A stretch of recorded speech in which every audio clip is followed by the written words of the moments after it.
v prírode, nech ideme niekde na prechádzku, tak keď si všímame zvieratá, jak sa správajú, tak oni sa vlastne združujú v krdloch, hlavne v tom zimnom období. My robíme čo? My robíme presne opak, my sa rozdeľujeme. Každý sa zatvára v bytoch, každý sa zatvára, ja neviem, vo väčších alebo menších autách. V konečnom dôsledku tie zvieratá sa združujú práve preto, aby mali väčšiu pravdepodobnosť prežitia. My robíme presne opak. My si zmenšujeme pravdepodobnosť prežitia. Prečo? Zase sa na to využíva element strachu. Na planete máme 7,5 miliardy ľudí. 7,5 miliardy ľudí, z ktorých každý je úplne iný. Máme úplne inú DNA, máme úplne iný otlačok prstu. Máme úplne iné vnímanie, úplne iné zážitky. Každú sekundu, každý človek si uvedomuje iné veci. A aj napriek tomu tu povedzme máme len 1,5, 2, možno 5 miliónov názorov z toho dôvodu, že nás takto ovplyvnili.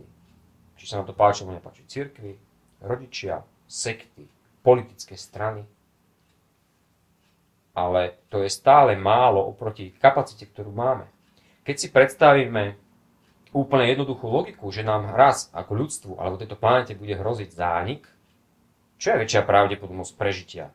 7,5 miliardy rôznych názorov? Alebo 1 milión, 1,5 milióna, 2, alebo dokonca až 3 milióny názorov, ktoré nám dovolia rôzne skupiny ľudí? No, tá logika je úplne neúprostná. Toto mi vysvetli, to teraz som sa stratila. Tá naša jedinečnosť, ktorá je definovaná našou DNA, otlačkami prstov a tak ďalej, hovorí o jedinečnosti bežných ľudí, o jedinečnosti toho, že každý z tých ľudí môže mať iný názor. Ale názor na riešenie aj konkrétnych vecí, konkrétnych problémov. V prírode to je urobené tým spôsobom práve preto, aby si dravec jednak mal chaos v tom, keď sa každý rozprchne iným smerom, ale jednak takisto aj preto, že keď tam máme 100 jedincov, tak máme len jedna kusto pravdepodobnosť, že ma uloví.